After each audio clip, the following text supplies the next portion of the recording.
Hello there, friends. Today I've come out once again to Riverfront Park. I'm standing right in front of the Eternal Father of the Sea Chapel. And today I'll be sharing an article with you from HBR's series on self-awareness. Here is the book, and the title of today's article, which will be a brief one, is 2 Ways to Clarify Your Professional Passions. It's written by Robert Stephen Kaplan. As always, share a little bit about the author first. Actually, before I start, I will just share. It is quite windy today. I do have a pop filter on the camera, but hopefully there's not too much of the wind noise, as it does still make its way through.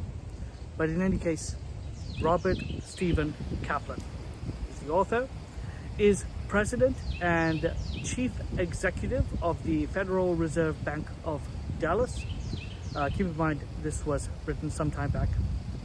Previously, he was the Senior Associate Dean for External Relations and Martin Marshall Professor of Management Practice in Business Administration at Harvard Business School.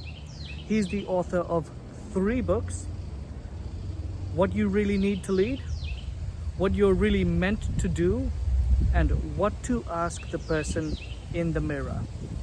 So all of this that you're going to be hearing today are excerpts and is extracted and adapted from one of his books, What You're Really Meant to Do, a roadmap for reaching your unique potential.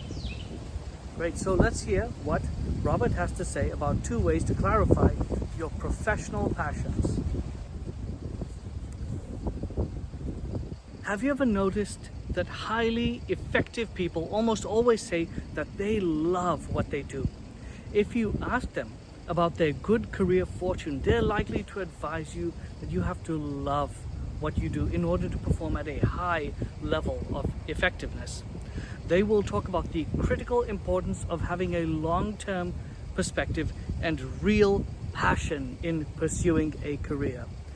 Numerous studies of highly effective people point to a strong correlation between believing in the mission, enjoying the job, and performing at that high level. So, why is it that people are often skeptical of the notion that passion and career should be integrally linked? Why do people often struggle to discern their passions and then connect those passions to a viable career path? When people hear the testimony of a seemingly happy and fulfilled person, they often say that's easy for them to say now. They've made it. It's not so easy to follow this advice when you're sitting where I'm sitting. What they don't fully realize is that connecting their passions to their work was a big part of how these people eventually did make it. Passion is about excitement. It has more to do with your heart than with your head. It's critical because reaching your full potential requires a combination of your heart and your head. In my experience, your intellectual capability and skills will take you only so far. Regardless of your talent, you will have rough days, months, and years. You may get stuck with a lousy boss. You may get discouraged and feel like giving up. What pulls you through those difficult periods? The answer is your passion. It is the essential rocket fuel that helps you overcome difficulties and work through dark times. Passion emanates from a belief in a cause or the enjoyment you feel from performing certain tasks. It helps you hang in there so that you can improve your skills, overcome adversity, and find meaning in your work and in your life. In talking to more experienced people, I often have to get them to mentally set aside their financial obligations, their role in the community, and the expectations of families, friends, and other loved ones. It can be particularly difficult for mid-career professionals to understand their passions, because in many cases, the breakage cost of changing jobs or changing their careers feels so huge to them that it's not even worth considering. As a result, they try not to think too deeply about whether they like what they are doing. And the problem for many mid-career people is that they're experiencing a plateau that is beginning to alarm them and diminish their career prospects. This plateau is often a byproduct of a lack of passion for the job. It may be that the nature of the job has changed or the world has changed, and the mission and tasks of their career no longer arouse that passion. In other cases, nothing has changed except the people themselves. They simply want more meaning from their lives and their professional careers. Of course, these questions are never fully resolved. Why? It's because there are many variables in play, and we can't control all of them. The challenge is to be self-aware, and that's difficult because most of our professional days are chaotic. In fact, life is chaotic. It feels as if there's no time to quieten down and reflect. So how are you supposed to get perspective on some of these fundamental questions? I suggest that you try several exercises. These exercises may help you increase your self-awareness and develop your abilities to better understand your passions.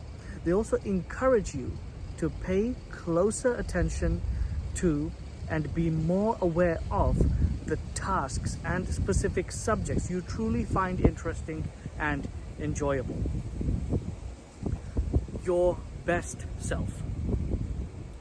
This exercise involves thinking back to a time when you were at your best. You were great, you did a superb job, and you really enjoyed it. You loved what you were doing while you were doing it, and you received substantial positive reinforcement. Remember the situation. Write down the details. What were you doing? What tasks were you performing? What were the key elements of the environment, the mission, the nature of the impact that you were making? Did you have a boss, or were you self-directed? Sketch out the complete picture of what that looks like. What did you love about it? What were the factors that made it enjoyable, and what were the factors that helped you shine and be that best self? If you are like most people, it may take you some time to recall such a situation. It's not that you haven't had these experiences, rather you have gotten out of the habit of thinking about a time when you were at your best and enjoying what you were doing. Hopefully that's not the case for all of you, but for some of you this very well may be the case. After sketching out the situation, Robert advises, think about what you can learn from this recollection. What are your insights regarding the nature of your enjoyment, the critical environmental factors that built it up, the types of tasks that you took pleasure in performing, and so on? What does this recollection tell you about what you might enjoy doing now? Write down your thoughts. Remember, this is a self-awareness book, a self-awareness article. So spend some time reflecting and developing that awareness. Second, mental models. Another approach to helping you think about your desires and passions is to use mental models. That is, assume XYZ and then tell me what you would do and why. Here are some examples of these models. Here's the first one. If you had 1 year left to live, how would you spend it? What does that tell you about what you enjoy and what you have a passion for? Second one, if you had enough money to do whatever you wanted, what job or career would you pursue? Third, if you knew you were going to be highly successful in your career, what job would you pursue today? Fourth, what would you tell your children and grandchildren about what you accomplished in your career? How will you explain to them what career you chose? The last one, if you were a third party giving advice to yourself, what would you suggest regarding a career choice? Now, of course, these are very simple questions. Some of these you may even have asked yourself already. I always love questions, and I love to add more and more detail to the questions. So the more time you spend developing more and more intricate questions, the more insight you will really gain into yourself. Again, spend a little time self-reflecting and you will increase your self-awareness. Continuing with the article. Although these mental models may seem a bit silly or whimsical, I urge you to take the time to try them. Consider your answers and write them down. You're likely to be surprised by what you learn. Each of them attempts to help you let go of fears, insecurities, and worries about the opinions of others and focus on what you truly believe and desire. Passion is critical to reaching your potential. Getting in touch with your passions may require you to give your fears and insecurities a rest and focus more on your hopes and dreams. You don't need to immediately decide what action to take or assess whether your dream is realistic. There is an element of brainstorming in this effort. You don't want to kill ideas before you've considered them. Again, allow yourself to focus on the what before you focus on the how.